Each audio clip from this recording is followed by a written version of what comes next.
PM Modi के यौम आजादी की तकरीर में आरएसएस का जिक्र करने पर हैदराबाद के रुकने पार्लियामेंट असदुद्दीन अवैसी ने कहा कि ये हमारी आजादी की जद्दोजहद की बड़ी तौहीन है।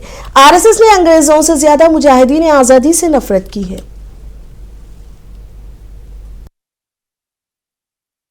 मंत्री हर प्रधानमंत्री देश का 15 अगस्त के दिन लाल किले से मुल्क की आवाम को, जनता को अपने भाषण के जरिए ये बताती है कि उनकी सरकार ने क्या किया या क्या करने वाले हैं। एक रिवायत रही है।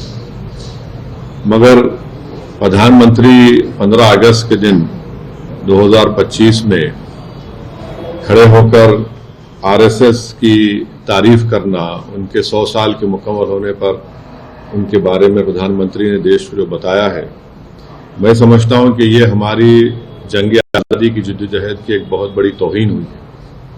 इसलिए कि आरएसएस और उनकी जितनी तंजीमें हैं वो तो जंग आज़ादी में हिस्सा नहीं लिए, बल्कि वो तो अंग्रेज़ों की ताईद में रहते थे और वो अंग्रेज़ों से ज़्यादा मुजाहिदीन आज़ादी से नफरत करते थे, चाहे गांधी हो या जितने बड़े बड़े नेता उस वक्त के हो हैं। तो मेरा मानना यह है कि आरएसएस हमेशा से 1925 से लेकर अब तक और मुस्तकबिल में भी वो इंक्लूसिव नेशनलिज्म की मुखालिफत करती रही। जो यही इंक्लूसिव नेशनलिज्म जो हमारे बुजुर्ग गुजरे हैं, जो हमारे मुजाहिदीन आज़ादी गुजरे हैं, उन्होंने इसी बुनियाद पर इस देश को आज़ाद करवाया अंग्रेज़ों की गुलामी से।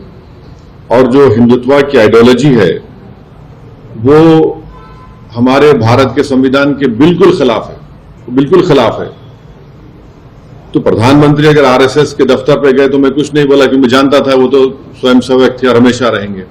मगर जब आप प्रधानमंत्री के तौर पर ये कह रहे हैं और इस तरह की बात कर रहे हैं जो संघ परिवार इस मुल्क में हेट्रेड को फैलाती है, डिवीजन होता है, तो ये तो प्रधानमंत्री उनकी तायीद कर रहे हैं।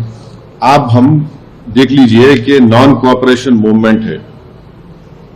सत्याग्रह जो होती थी 1920 और 40 में, रोलेट एक्ट के खिलाफ जो एजिटेशन होता था, सिविल डिसोबीडियंस या क्विट इंडिया मूवमेंट था, या नेवल म्यूटिनी इन मुंबई थी, इसमें क्या आरएसएस नजर आती है क्या आपको?